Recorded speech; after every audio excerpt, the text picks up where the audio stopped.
કે તમારા બાપનો દેશ નથી, તોડવા બેઠા છો ને?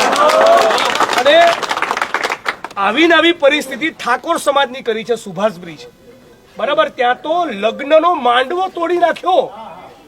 લગ્નના દિવસે, જે દિવસે વરઘોડો આવવાનો હતો, હું લાલજીભાઈ બંને ગયા હતા, એ દિવસે આખો માંડવો તોડી નાખ્યો. અત્યારે જઈને તમે પૂછો તો હજી સુધી ત્યાં કોઈ કામ ચાલુ કર્યું નથી. અને તમારે કઈ કામ 1 વર્ષ સુધી શરૂ નતું કરવાનું, તો કોઈકની બારાત આવેલી હોય, કોઈની જાન આવી હોય, એનું કેટલું અપમાન તમે કરો છો. એટલે એ ત્યાં નવરા કરી કાઢ્યા. ભાવનગરમાં રબારી સમાજ, કોળી પટેલ, મુસ્લિમ, દલિત, ક્ષત્રિય સમાજ આવા 2000 ઘર તોડી રહ્યા છે.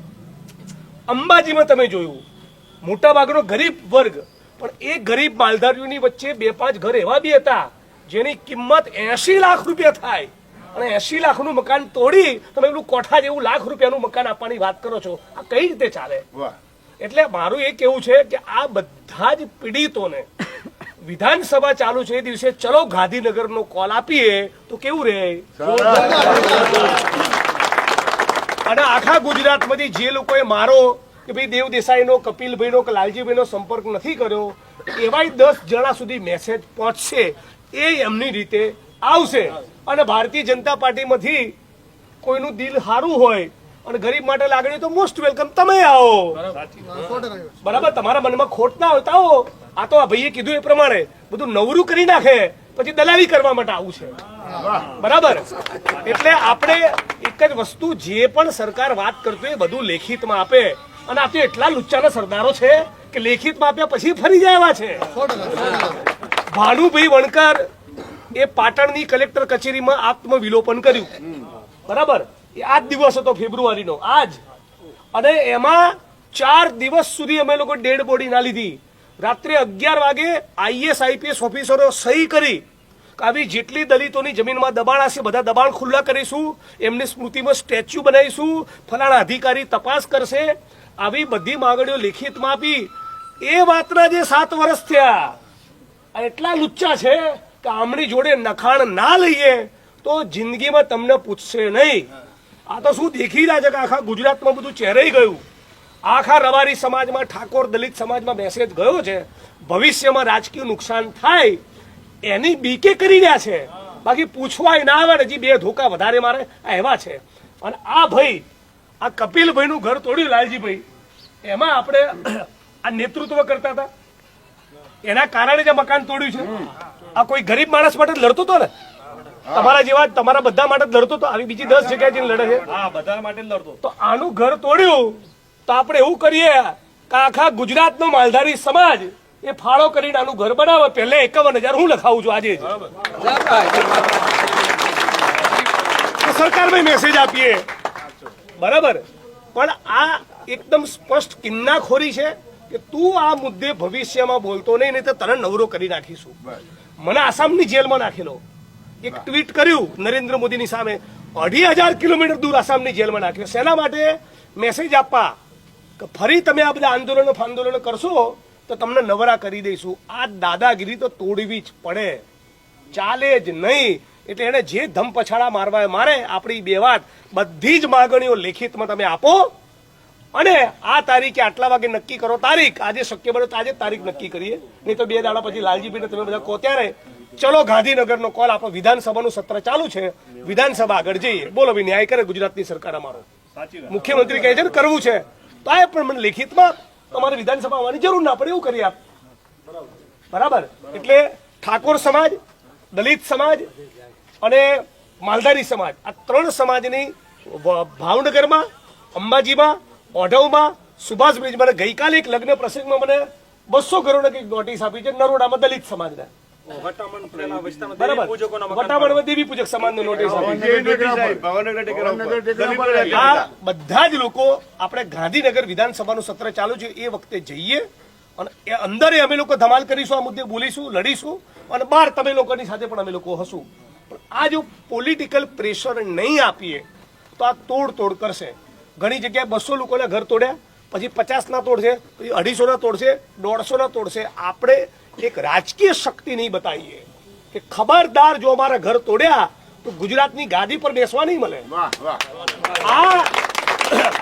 આ મેસેજ જો આપણે આપીએ નહીં તો તોડવાનું બંધ કરશે નહીં. એટલે એક વસ્તુ સમજી લો, તમારા હાલ આજે મારી સામે જે વડીલો ને યુવાનો બેઠા છે એમાંય હશે કેટલાય, બરાબર, પણ હજી ના સમજ્યા તો સમજી લો, આ ઘોર ગરીબ વિરોધી સરકાર છે. આમણે ગરીબો માટે, આદિવાસી માટે, ઓબીસી માટે, દલિતો માટે નફરત છે. એમને જોઈતા જ નથી. આ તો જખ મરાઈને તમારા વોટ વગર સત્તામાં આવી ના શકે એટલા માટે આપણને પૂછે છે, બાકી પૂછે જ નહીં. એટલે આપણે આમને પોલિટિકલ નુકસાનની ચેતવણી નહીં આપીએ તો આપણી વાત નહીં સાંભળે. અને આને રાજકારણ કરવું કહેવાય તો અમે થોડી કે ભજન મંડળી ચલાવીએ છીએ. રાજકારણમાં છીએ તો રાજકારણ કરવાના જ. તમે ઉદ્યોગપતિઓનું કરો છો, અમે SC ST OBC નું કરીએ છીએ, અમે ખેડૂતોનું કરીએ છીએ. તમે લૂંટનારા પૂંજીપતિ 15% કરો છો, અમે ગરીબ SC ST OBC માઇનોરિટીના 85% કરીએ છીએ.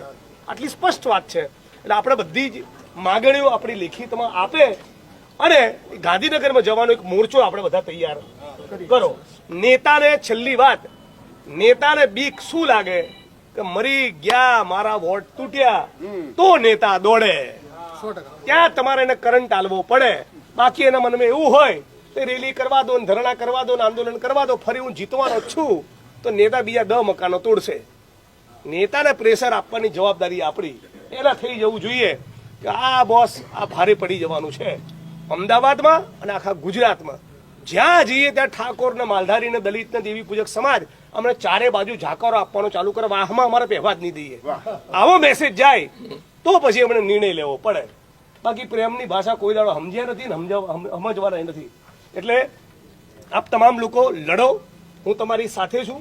મારે જ્યાં મદદની જરૂર પડે ત્યાં તમે આવીને ઉભા રહો, તમને મદદની જરૂર પડે ત્યારે હું આવીને ઉભા રહું. આપણે બે ભેગા થઈને આ વટામણના દેવી પૂજક સમાજની જોડે ઉભા રહીએ. વટાપણના દેવી પૂજક સમાજને કહીએ તો વટાપણનો દેવી પૂજક સમાજને, અંબાજીનો માલધારી સમાજને, વઢવનો માલધારી સમાજને, નરોડાનો દલિત સમાજને, સુભાષ બ્રિજનો ઠાકોર સમાજ બધા ભેગા થઈને ભાવનગરની મદદે જઈએ. બધા ગરીબો એકબીજાની પડખે ઉભા રહીને લડે. એના સિવાય કોઈ આ ગુજરાતમાં આપણા માટે વિકલ્પ જ નથી. અને આપણે સાથે મળીને લડીશું.